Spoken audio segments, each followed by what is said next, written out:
La journaliste américaine Candace Owens annonce la fin du couple Macron. Dans une vidéo choc, Candace Owens dévoile une lettre reçue par l'intermédiaire des avocats d'Emmanuel et de Brigitte Macron. Cette lettre est clairement une tentative d'intimidation remplie de fausses preuves, de menaces et de tentatives de justification foireuses. Et le pire, c'est qu'il voulait cacher ces informations à tout prix. Alors je vous ai traduit les quelques vidéos en intelligence artificielle, comme ça vous n'aurez pas fatigué vos petits yeux en regardant les sous-titres. Ça va devenir bien plus fou que ça, d'accord ? Parce qu'il y avait beaucoup de choses étranges à propos de cette lettre. Tout d'abord, ils ont vigoureusement et précisément demandé que je ne la rende pas publique. Ils ne voulaient pas que je diffuse cette lettre partout. Ceci n'est pas destiné à être diffusé publiquement. D'accord, vous n'avez aucun droit légal de dire à quelqu'un qu'il ne peut pas partager une lettre qu'il a reçue. Voici ce qu'il a dit, je vais vous en faire lecture. Il a dit « Cette campagne de désinformation est presque entièrement basée sur un négatif. Madame Macron n'a pas fourni de preuves définitives qu'elle est une femme, donc elle doit être un homme. Non seulement cela constitue une base peu fiable pour une affirmation, mais aussi, et c'est en gras, Madame Macron n'est pas tenue de vous prouver qu'elle est et a toujours été une femme, car franchement, cela ne vous concerne pas. C'est arrogant, centré sur soi, et vraiment offensant de penser que vous avez droit à des preuves sur le sexe, l'identité de genre ou l'orientation sexuelle d'une autre personne. En outre, il est diffamatoire de traiter quelqu'un de menteur quand il choisit de ne pas céder à vos exigences. Ensuite, il dit « Ne vous y trompez pas. Il n'y a aucune honte à être LGBTQ+. » Mais vos accusations vont au-delà de cela. Brigitte et Emmanuel Macron, dans cette lettre, ne disent rien. Ils ne révèlent rien sur le fait de savoir si Brigitte est transgenre ou non. Ils ne répondent pas aux accusations et continuent, puis ils attendent que les journalistes se trompent. C'est ce qu'ils ont fait à 2 autres journalistes qui se trouvaient en France. Ils les ont poursuivis en justice et ont menti au public sur le cœur du procès. N'est-ce pas? Attendez que vous disiez qu'elle est transgenre, qu'elle était Jean-Michel Trogneux, qu'elle a changé. Et si vous vous trompez, comme l'un des journalistes l'a fait en disant « Je pense que ce certificat de naissance est faux », ils vous attaquent pour cela, pour diffamation. Et ils affirment que ce certificat de naissance est vrai. Mais ils ne s'attaquent pas au fond du débat, à savoir si Brigitte, dans sa forme actuelle, a fait la transition d'un homme nommé Jean-Michel Trogneux. Oui, la France Insoumise, c'est le parti des Arabes. Et les chiffres l'attestent, c'est le parti des Arabes, déclare la militante indigéniste Sabrina Vass, sous le nez du député Alexandre Léaumont qui semble gêné par ce discours qui dévoile la stratégie communautariste de LFI. Non, sans déconner. Alors on n'a pas attendu que cette espèce d'ersatz éco-plus de Rosa Parks vienne nous le dire pour s'en rendre compte, mais bon, c'est toujours bien de le souligner. Ça revient au même. Et l'autre fois, il y a un électeur du RN qui m'a dit ça, qui m'a dit l'AFI c'est devenu le parti des Arabes, et certainement qui s'attendait à ce que je lui donne une réponse de gauchiste et que je lui dise « Bah non, non, c'est pas vrai, l'AFI c'est le parti de la justice sociale. » Voilà. Et non, je lui ai pas dit ça, je lui ai dit oui, tu as raison, tu as raison. L'AFI, dans l'état actuel des choses, et tu as bien fait de rappeler que ça pouvait changer, c'est le parti des Arabes. Comment ça pourrait être autrement, alors que c'est le seul parti qui parle bien des Arabes, c'est le seul parti qui s'adresse bien aux Arabes, et c'est le seul parti... Le malaise de Léaumont est énorme quand même, regardez sa tête.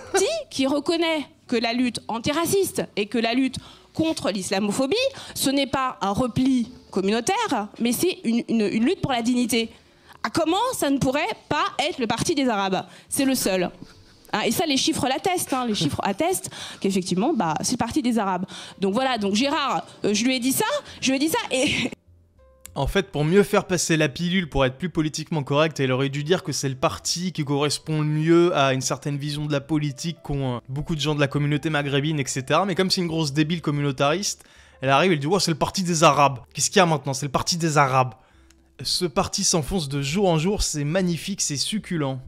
Et ça fait écho bien évidemment à ce discours de Rima Hassan il y a quelques temps qui avait dit « Bon, par contre elle est eurodéputée, donc techniquement elle s'en bat les reins, elle pourrait s'acheter du Dior tous les jours. » Mais effectivement, elle avait raconté que ouais, on en a marre que nos leaders soient des blancs, maintenant on veut des gens issus de la diversité. Vous les blancs, de toute façon, vous pouvez pas nous comprendre. Vous avez pas les mêmes combats que nous. Maintenant, on veut des noirs et des arabes à la tête du parti. Bon, en filigrane, c'était ça, hein. L'antiracisme a besoin de voix et de visages incarnés, et non pas de porte-parole éloignés de ses réalités.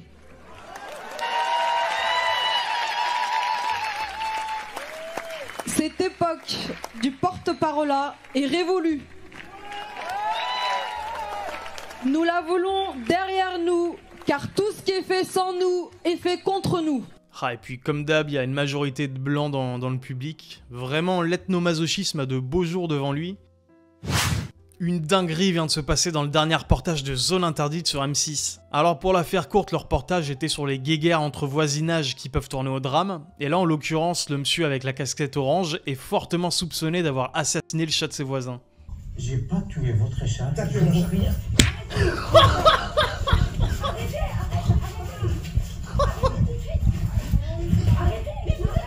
Vas-y, filme. Même l'équipe de tournage est prise de court. Notre journaliste intervient pour stopper... Il lui a mis un de ses coups de boule, mais comme dans les films. La modération du forum Reddit France, 2 millions de membres, décide de bannir toutes les sources d'informations détenues par Vincent Bolloré. Europe 1, Europe 2, Capital, Management, Femme Actuelle. Qu'est-ce qu'on va faire sans Femme Actuelle? C8, Canal+, CNews, C-Star, le journal du dimanche et JD News. Donc Air France, c'est vraiment l'empire des golems et de la gauche. On va aller faire un tour sur leur topic épinglé. Bonjour à tous, suite à une discussion en interne, la modération a décidé de bannir toutes les sources d'informations détenues par Vincent Bolloré. Ils rejoignent Valeurs Actuelles ou François dans la liste des médias interdits sur Air France. Donc y a pas de souci les amis, c'est le camp du bien. Sur un forum à plus de 2 millions de membres, ça censure plus de 15 gros médias français. Mais y a pas de souci. Ce qui est rigolo, c'est que dans les commentaires, donc les mecs qui ont l'habitude d'être ici, qui sont constamment baignés dans la bien-pensance, la censure et l'idéologie de gauche, même eux commencent à se poser des questions, et se disent globalement que ouais là c'est peut-être un peu abusé quand même, non? Par exemple, ces sources ne vont pas spécialement me manquer, mais est-ce qu'on pourrait avoir un résumé même très succinct de la discussion entre modos? Ah ça je pense que tu peux rêver, ils la montreront jamais. Ou encore, au-delà de la décision intéressante, je trouve quand même ça problématique que vous n'ayez pas trouvé nécessaire de justifier votre décision, ni dans ce post, ni dans les règles, vis-à-vis de la grosse communauté qui suit le forum. Je suis pas fan de Bolloré, mais c'est pas un peu trop radical comme position de tout sucré? À chaud, je ne pense pas que ce soit sain, rien que pour le fait que ça empêche la critique, le debunk et autres formes de débat sur ce qu'ils essaient de nous faire croire. C'est important tout ça à mon avis. Peut-être suis-je un peu naïf, mais est-ce qu'on bannit ces sources car elles sont de plus en plus des opinions et non des faits, ou uniquement parce que c'est l'empire Bolloré? Dans le premier cas, je comprends, mais faut étendre à tous les médias d'opinion, quelle que soit leur couleur politique. Dans le second cas, je trouve ça vraiment limite, même si je hais ces médias. C'est quand même vachement dangereux et vachement sectaire, je trouve, même si je comprends l'idée sous-jacente. Pas fan, plutôt contre même. Donc en vérité, la majorité des commentaires sont contre les modos. Ils ont peut-être poussé le bouchon un peu trop loin, après toutes ces années de censure de bien-pensance. Mais après Reddit, vraiment, c'est l'empire de la gauche sur Internet, en tout cas, c'est leur sanctuaire. Encore une autre qui s'ajoute à la liste des politiques français qui veulent censurer Twitter en Europe. Il faut une régulation des réseaux sociaux dans l'Union Européenne, plaide Valérie Pécresse. Le vrai problème aujourd'hui, face à la montée de la Chine, face à la montée des États-Unis, c'est qu'on doit faire bloc. Et effectivement, il nous faut une régulation des réseaux sociaux. Moi, j'ai vu... Ils veulent pas réguler. Elon Musk, vous avez entendu Mark Zuckerberg. Je parle de l'Europe. On le fera pas. Bah évidemment, mais c'est extrêmement grave. La décision de Facebook de s'aligner sur le fait de supprimer les fact-checkers sur les réseaux sociaux est une décision extrêmement dangereuse. Et vous le savez bien, en Roumanie, ils viennent d'annuler les élections présidentielles pour soupçon d'ingérence étrangère via TikTok, avec un inconnu total qui, au bout de 3 semaines de battage sur TikTok, faisait 25% au premier tour. Il faut quand même se rendre compte que voilà, les ingénieurs du chaos... Est-ce qu'on a le pouvoir de, voilà, justement, d'appliquer nos propres règles européennes en la matière pour faire pièce aux ingénieurs du chaos? C'est l'ingénieur du chaos, Musk. Oui, c'est ça, c'est Giuliano d'Ampolis. C'est comment est-ce que les populistes arrivent au pouvoir en se servant des réseaux sociaux. Et là aussi, je le dis, on regarde les États-Unis, mais regardons la Chine, regardons la Russie. Ils sont tellement puants, tous ces gens-là, sérieux. Ils volent les skis d'un homme. L'influenceur Amine Morito filme hilar. Il se victimise ensuite face aux coups de pression des skieurs.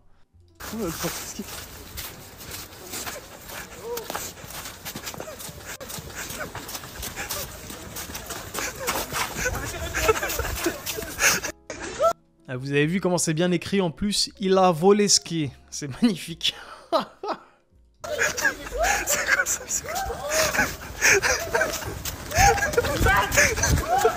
Arrêtez-le, arrêtez-le. Arrêtez-le. Arrêtez-le.